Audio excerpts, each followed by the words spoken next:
we're talking about God's plan to prosper His saints.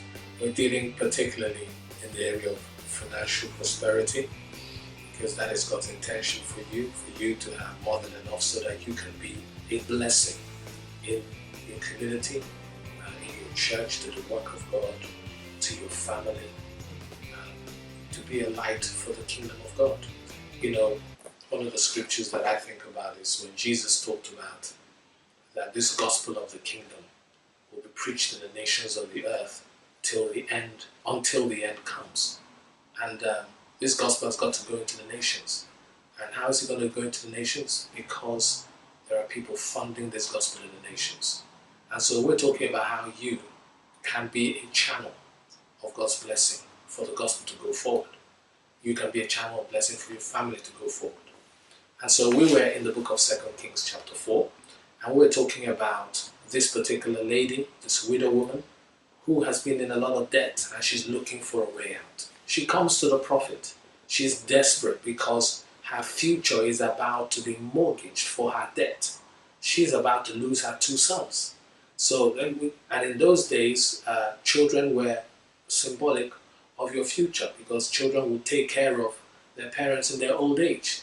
They were like a pension plan. So you find that this debt was about to eat up her pension plan. It was about to clear it. She was about to be stripped bare.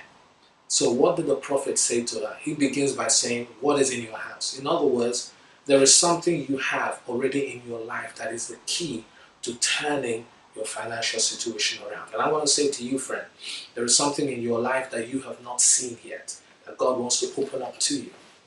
The Bible says your gift will make room for you and it will bring you before great men. I believe each and every one of us is given gifts. You're given talents, you're given abilities, you're given a special empowerment, skill in an area that many times people neglect those gifts they have, and they are searching for other things. There are gifted, powerful people on the earth today who do nothing with what they've been given. But you will see them every Saturday at the shop buying lottery tickets, hoping that one day a lottery number will come up that will solve all their problems. See, many people are, sadly to say, those kind of thinking is delusional, because that's not how God wants us to live. God wants us to operate on the earth in dominion using the gifts and abilities He's given us. Jesus says, where your heart is, your treasure is. That's true, because our heart is for God. But guess what? Your gift is actually where your heart is, and is connected to your treasure. Your gift will solve problems for people. When you solve problems for people, you will be rewarded for the problems that you solve. When Joseph solved the problem for Pharaoh, in one day, he was a prisoner one night. The next night, he was in the palace. The next day, he was in the palace. He simply by interpreting a dream, having the gift to be able to interpret a dream, see a problem, solve it, and he was rewarded. And here the prophet called her attention, said, what do you have in your house? But look at her attitude. She goes, nothing. Oh, as an afterthought, you know, she had nothing in her. Oh, there's this jar of oil. And isn't that like so many people who don't think much of what they have, who don't value what God has put in them? So many people have great gifts, great abilities that needs to be pulled out, that needs to be exposed, that needs to be brought into light. But at times, they're caught up with this, that, and they're not thinking about it. Today, I want you to do an inventory of your gift. Do an inventory of your skills. Write it down. List what you can do.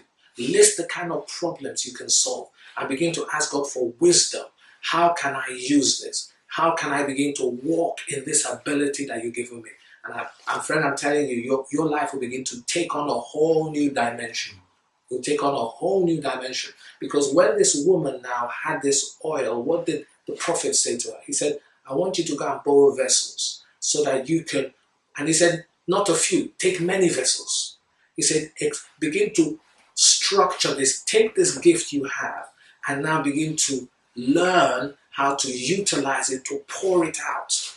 Know how to use. You see, when you take a gift and you begin to train and work on your gift, you become skillful. You develop skills, because your gift, when your gift is being trained and developed, it begins to give you skills. You have new tools that you can work with on the earth. We need skills, and when we have skills, we can solve problems. With the gift, with the oil she had, she was pouring it out in vessels, and things began to change. Her hope, expectation, she didn't think she had much, but guess what? Something began to happen in her life. Friend, I want you to think about this. These are key principles that you and I can work with and see change in our lives. God bless you, and we'll be back for more principles in seeing God release resources into you.